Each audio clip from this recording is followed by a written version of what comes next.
AITA for not backing my wife up when our son says she's no longer his mother? Hey Reddit, I'm honestly at the end of my rope here. I don't even know where to start with this whole mess. But I guess the best place to begin is the moment I realized that my marriage might be completely over. I've been holding back from sharing this, but at this point I'm tired of being painted as the bad guy. I need an outside perspective because the people around us, her friends mainly, seem convinced I'm the asshole here. So, here goes. TLDR. My wife told me she regretted marrying me and wished she'd gotten an abortion when she was pregnant with our son. He overheard and told her that she wasn't his mother anymore. Now she wants me to make him talk to her again, but I don't think it's my place. AITA? My wife, Jane, and I met in college. Back then, she was this driven, ambitious girl who had her whole life planned out. She was majoring in finance and had dreams of working on Wall Street, while I was a philosophy major with dreams of, well, honestly, I didn't really have a clear goal at the time. But Jane was something else. She had this energy about her, and she brought out the best in me. We started dating our junior year, and by the time we graduated, I knew she was the one I wanted to spend my life with. We got engaged when I was 23 and she was 22. People said we were too young, but at the time, it felt right. We didn't rush into marriage, though. We waited a few years, saved up some money, and eventually tied the knot when I was 26 and she was 25. I thought we were solid. We had our fair share of arguments, but nothing too major. Honestly, I thought we were happy. Then, a year after our wedding, Jane got pregnant. It wasn't planned, but it wasn't unwelcome either, at least for me. I was over the moon when she told me. I remember sitting there on the couch, watching TV when she just blurted it out. I'm pregnant. I was stunned for a second, then excited. I told her that whatever she wanted to do, I'd support her. If she wanted to wait, if she wasn't ready, that was fine with me. But she decided to keep the baby, and I was all in. But that's when things started to change. Pregnancy wasn't easy for Jane. I get that. It's not like I expected her to be glowing and happy every day. I did my best to help her out, make her comfortable, and reassure her that we were in this together. But she was distant, moody, and just not herself. I chalked it up to hormones and figured that once the baby came, things would settle down. Spoiler alert, they didn't. When Jack was born, it was like a switch flipped for me. I loved that kid from the moment I laid eyes on him. He was perfect. Jane, on the other hand, didn't seem to feel the same. She was tired, frustrated, and seemed disconnected from both me and Jack. She was diagnosed with postpartum depression, PPD, which I understood, at least as much as a guy can. I encouraged her to seek therapy, to talk to someone, but she refused.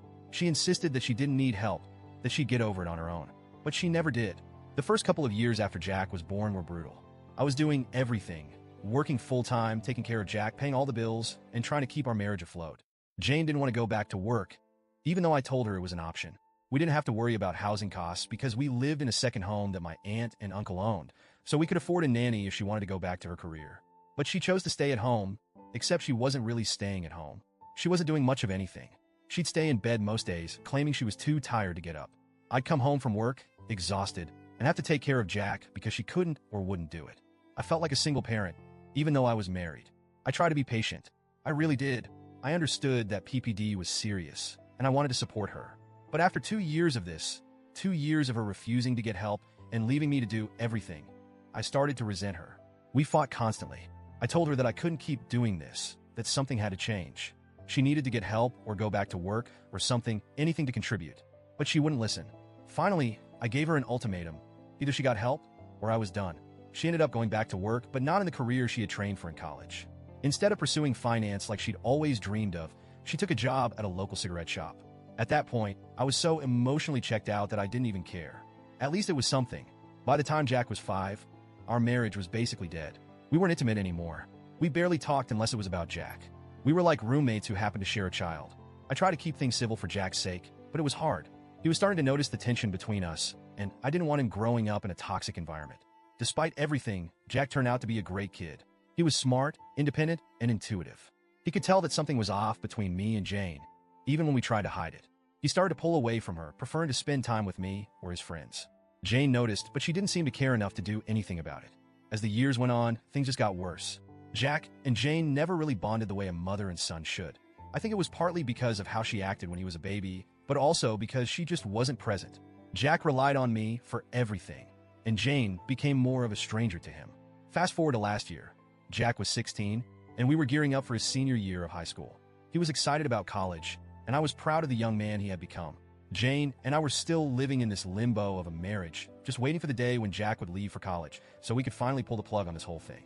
A few months ago, Jane and I got into one of our many arguments. It started out like all the others, me telling her that I was done, that as soon as Jack went to college, I was filing for divorce. She called me worthless, said I'd never been a good husband, and then dropped the bomb. She regretted ever marrying me, regretted getting pregnant, and wished she had gotten an abortion when she had the chance. I don't know if she thought Jack wouldn't hear her, but he did. He was standing in the hallway, and the moment those words came out of her mouth, he stepped into the room and said, "Fine, have it your way. You're not my mother anymore. Go fuck yourself." Then he stormed out. Jane was shocked. I mean, I was too, but at the same time, I couldn't really blame him. What kind of parent says that about their kid? If my mom ever said something like that about me, I'd probably react the same way. Jack hasn't spoken to Jane since. It's been almost 2 months now, and he avoids her like the plague. He's a smart kid. He's got a part-time job, his own car, and he buys whatever he needs. If he needs help with anything, he comes to me. But as far as he's concerned, Jane doesn't exist. Now, Jane is pissed at me because I won't make Jack talk to her. She keeps telling me that I need to step in and repair their relationship. But honestly, I don't think that's my job. Jack is almost 18. He's old enough to make his own decisions, and if he doesn't want to have a relationship with his mother, that's his choice. I'm not going to force him to forgive her, especially after what she said. I told Jane that we're done, that I'm leaving once Jack goes to college. She knows it's over, but now she's acting like it's my fault that Jack won't talk to her. I told her that maybe she shouldn't have said what she said if she wasn't ready to deal with the consequences. Of course, her friends are all on her side. They've been harassing me, saying I'm a terrible husband and that I should have backed her up when Jack said she wasn't his mother anymore. But why should I? She said some awful things, and now she's facing the fallout. It's not my job to fix this. I don't know, Reddit. Am I the asshole for not stepping in and making Jack talk to her? Update. First off, thanks to everyone who took the time to read my post and share their thoughts. I didn't expect to get so many responses, and I appreciate the support and even the tough love that many of you gave me. A lot of you asked for more context about Jane's side of things, and I've been thinking about it a lot over the past few days. To be honest, I don't know if Jane ever really wanted to be a mom. I think she got swept up in the idea of it when she first got pregnant, but once Jack was born, reality hit her hard. The postpartum depression played a huge role in all of this, and I wish she had gotten the help she needed back then. I tried to be supportive, but I realize now that there were things happening beneath the surface that I couldn't fix on my own. It's not like Jane was always a bad mom.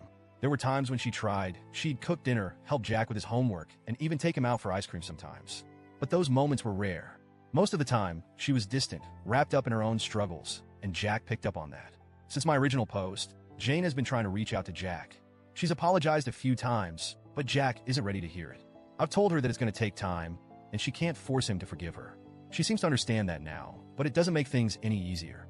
As for me, I'm still planning on leaving once Jack goes to college. This marriage has been dead for a long time, and I don't see any point in dragging it out. Jack is my priority right now, and I want to make sure he's okay before I make any big moves.